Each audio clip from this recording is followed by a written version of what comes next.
అనగనగా ఒక వర్మ, ఆయన్ను ఆర్జీవి అంటారు. ఊరందరిది ఒక దారైతే ఈయనది ఇంకో దారి. రక్త చరిత్ర నుంచి వ్యూహం వరకు అంతా ఆయన ఇష్టం.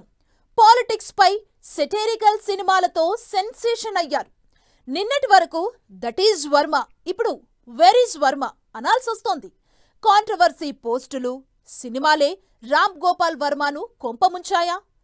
పోలీసులతో వర్మ హైడ్ అండ్ సీక్ సినిమా ఇకెప్పటి వరకు? రచ్చ, గొడవ, వివాదం ఈ మూడు కలిపితే ఏంటో అదే డైరెక్టర్ ఆర్జీవి. ఆయన ఎక్కడుంటే అక్కడ కాంట్రవర్సీలు చక్కర్లు కొడుతుంటాయి. ఒకవేళ వివాదాలు లేకున్నా వాటిని సృష్టించగల ఘనుడు వర్మ. కానీ ఇప్పుడు సీన్ రివర్స్ అయ్యింది. సోషల్ మీడియాలో అసభ్యకర పోస్టులు పెట్టారన్న వివాదం కేసులు ఏపీలో వర్మ మెడకు గట్టిగానే చుట్టుకున్నాయి. ఒంగోలు, గుంటూరు, విశాఖ ఇలా పలు జిల్లాల్లో సోషల్ మీడియాలో అసభ్యకర కించపరిచే పోస్టులు పెట్టారన్న ఆరోపణల కేసుల ఊబిలో వర్మ కూరుకుపోయారు. ఈ కేసులపై నోటీసుల్ని అందుకున్నారు. హైకోర్టులో ఈ కేసులు విచారణకు కూడా వచ్చాయి. అయితే ఆర్జీవి మాత్రం అజ్ఞాతంలోకి వెళ్లిపోయారు. ఇండస్ట్రీని షేక్ చేసిన హిట్ సినిమాల నుంచి crime thrillers, mafia don movies, అటు నుంచి హారర్ మూవీస్, అక్కడ వరకు ఆయన ఫిల్మ్ జర్నీ సాఫీగానే సాగింది. ఆ తరువాత బయోగ్రఫీ, రియల్ స్టోరీల పేరుతో తను విమర్శించాలనుకున్న వారి లైఫ్ ను స్క్రీన్ పై తనకు నచ్చినట్టు ప్రొజెక్ట్ చేయడం మొదలుపెట్టారు. అంతా నా ఇష్టమంటూ పక్కా పొలిటికల్ కంటెంట్ లో వేలు పెట్టారు. అక్కడే చెడింది. అక్కడ్నుంచే వర్మ మరిన్ని వివాదాలకు కేర్ ఆఫ్ గా మారిపోయారు. మొండివాడు రాజు కన్నా బలవంతుడు, తెగించిన వాడికి అడ్డేముంది. ఇలాంటి సామెతలేవి డైరెక్టర్ రామ్ గోపాల్ వర్మకు సరిపోవు. ఏదైనా ఇష్యూను ఆయన చెప్పినంత పబ్లిక్ గా, నిస్సిగ్గుగా, నిర్లజ్జగా ఎవరూ చెప్పలేరు. అలాగే ఏదైనా విషయాన్ని ఆయన చెప్పేంత సస్పెన్స్ గాను, అర్థమయ్యి కానట్లుగాను ఎవరూ చెప్పలేరు. కాలికేస్తే వేలికి, వేలికేస్తే మెడకు, ఇలా చిక్కడు దొరకడు టైప్ లో మాట్లాడడంలో వర్మకు మించినోడు లేడు. కడుపులో ఏదుందో నాలుకపై దాన్ని బయట పెట్టే రకం. తనకేది నచ్చితే దాన్ని ఆచరణలో పెట్టేసే విభిన్నమైన మనస్తత్వం వర్మ సొంతం. ఓ రకంగా చెప్పాలంటే ప్రపంచంలో ఆర్జీవిలా ఎవరైనా ఉన్నారు అంటే అది ఒక్క రామ్ గోపాల్ వర్మే. ఊరందరిది ఒకదారైతే ఆయనది ఇంకో దారి.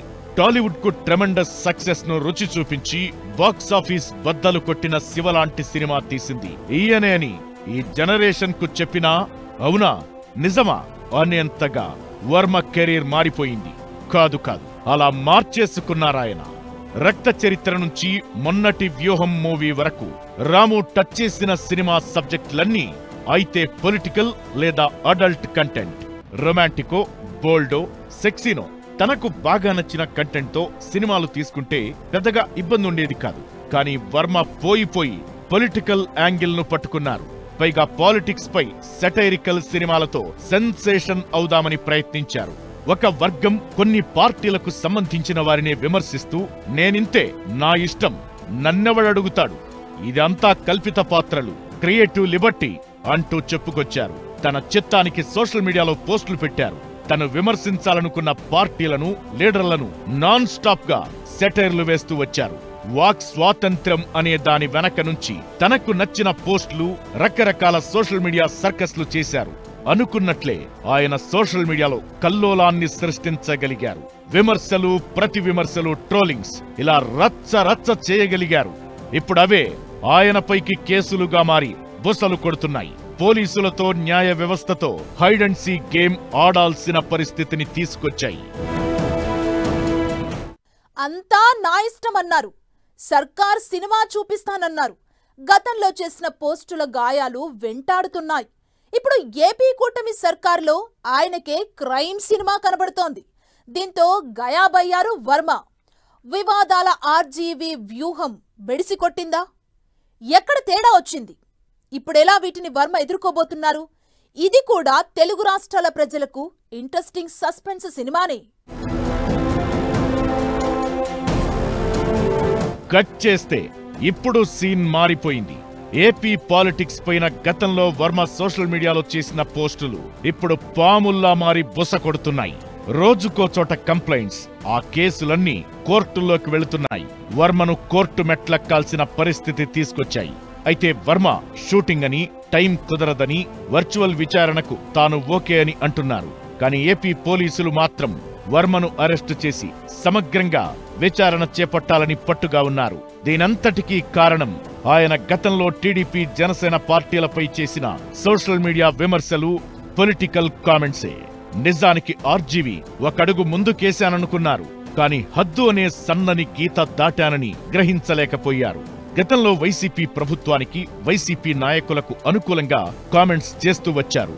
అదే సమయంలో టీడీపీ, జనసేన నాయకులపై అంతా నా ఇష్టమంటూ తనకు నచ్చినట్లు పోస్టులు పెట్టారు.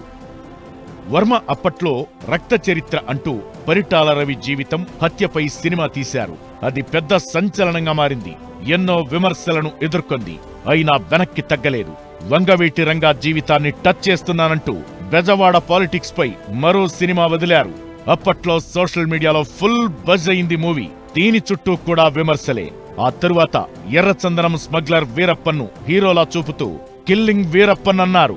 ఎన్టీఆర్ ను లక్ష్మీ పార్వతి కోణంలో చూపుతూ లక్ష్మీస్ ఎన్టీఆర్ అని సినిమా తీశారు. దీనిపై టీడీపీ భగ్గుమంది. సినిమాలో చంద్రబాబును ప్రతినాయకుడిలా చూపించారని ఆగ్రహించింది. అయినా వర్మ డోంట్ కేర్ అంటూ అమ్మ రాజ్యంలో కడప బిడ్డలనే సినిమా తీశారు.